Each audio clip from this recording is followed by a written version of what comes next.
NCC group मुख्यालय वल्लभ विद्यानगर अंतर्गत 4 Gujarat girls battalion NCC Anand द्वारा बटालियनना गर्ल्स कैडेट्सोए 26 जुलाई कारगिल विजय दिवसनी उजवणी प्रसंगे कारगिल युद्धमां भाग लीधेल सैनिकोने याद करीने वीर शहीदोने श्रद्धांजलि अर्पण करी काव्यलेखन, निबंध लेखन, कार्ड, पोस्टर बनावવાની પ્રવૃત્તિઓમાં ભાગ લીધો હતો।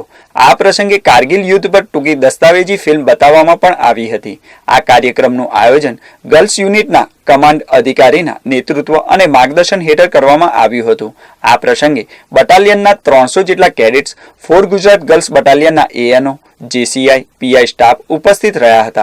आ कार्यक्रम में कैडेट्सोए पोस्टर बनाव्या हता तथा देशभक्ति गीत, नाटक, नृत्य रजू करीने राष्ट्रभक्ति ने अखंड ज्योत प्रगटावी हती। आ कार्यक्रमનું आयोजन અને સંચાલન વહીવટી અધિકારીના માર્ગદર્શન, યુનિટ કમાન્ડરના નેતૃત્વ હેઠળ અને સમગ્ર સ્ટાફ દ્વારા કરવામાં આવ્યું હતું।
जय हिंद। आज 26 जुलाई 2024 विजय कारगिल दिवस है। આજનો જે દિવસ છે એ વિજય દિવસ તરીકે ઓળખવામાં આવે છે અને આજનો દિવસ એટલા માટે વિશેષ છે કે આજે કારગિલના યુદ્ધને 25 વર્ષ પૂર્ણ થયા છે। આપને સૌને ખબર છે કે કારગિલમાં પાકિસ્તાને જે છે આપણા દેશના હિસ્સા ઉપર તાબેદારી નોંધાવી હતી અને આપણા સૈનિકોએ પૂરા જોશથી અને વીરતાથી એ આપણો જે ભારતનો ભાગ છે એ પાછો લઈ લીધો। એમાં ઘણા બધા સૈનિકો આજે આપણે ગુમાવ્યા હતા જે એકચ્યુઅલમાં આપણા રિયલ હીરોઝ છે। તો એ લોકોને શ્રદ્ધાંજલિ આપતા સાથે આપણા ઇન્ડિયન આર્મીને એક વંદન કરતો નાનો એવો પ્રોગ્રામ અમે લોકોએ રાખેલો હતો જેમાં 4 ગુજરાત ગર્લ્સ બટાલિયનના લગભગ 1000 કેડેટ્સ જે છે એમાં એણે ભાગ લીધો હતો। એ લોકોએ જે શાળાના અને કોલેજના વિદ્યાર્થીઓ છે જેમણે ગ્રીટિંગ કાર્ડ બનાવ્યા હતા, એમના માટે દેશભક્તિ, સૈનિકો માટે દેશભક્તિ પ્રતીત કરતા એવા કાવ્યો લખ્યા હતા અને એ સાથે નિબંધ લેખન પણ કર્યું હતું। આ બધા જ બાળકોએ લગભગ 800 થી 900 જેટલા પોસ્ટર્સ, કવિતાઓ, નિબંધ લેખન અને કાર્ડ્સ જે છે બનાવવામાં આવ્યા હતા। આ સાથે હું એટલું જ કહેવા માગું છું કે આપણા દેશના જે સૈનિકો જેમણે ફક્ત બલિદાન આપ્યું છે એમને જ આપણે શ્રદ્ધાંજલિ ન આપીએ, પણ એની સાથે જે અત્યારે બોર્ડર ઉપર અને દેશમાં રહીને આપણને જે પૂરતી સલામતી પૂરી પાડી રહ્યા છે એમને આપણે સલ્યુટ અને નમન છે એ ચોક્કસથી કરીએ. જય હિન્દ. જય Hind. Myself cadet Nancy Zaveri. આજે 26 જુલાઈ છે, કારગિલ વિજય દિવસ તરીકે ઓળખાય છે.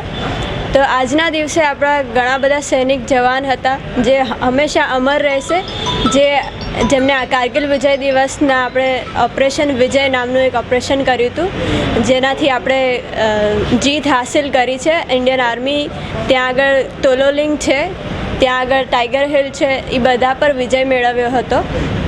તો એ બધાની બ્રેવરી સાથે બધાનો એક ટીમ વર્ક છે, જેના લીધે આપણે આજે વિજય હાસિલ કરી શક્યા છે. અને જે પણ આજે આપણે કંઈ પણ છીએ એ બધું જ ઇન્ડિયન આર્મીના લીધે છે. તો આપણે બધા દેશવાસીઓ જેટલા બી સિટીઝન્સ છે ઇન્ડિયાના, એ બધાને ઇન્ડિયન આર્મી વિશે અવેરનેસ હોવી જોઈએ કે એ લોકોનું કઈ રીતે એ લોકો આપણી હેલ્પ કરે છે. આપણે જે પણ છે આજે એના લીધે જ છે, તો આપણે થેન્કફુલ હોવું જોઈએ એમને. બીજું, તમે તમારા જે બી બાળકો છે યા ફિર આજુબાજુના લોકો છે બધાને અવેરનેસ ફેલાવો અને ઇન્ડિયન આર્મી પ્રત્યે બધાને જાગૃત કરો કે એ શું કરે છે, આપણા કન્ટ્રી માટે ઘણું બધું સેક્રિફાઈસ કરે છે. જય હિન્દ.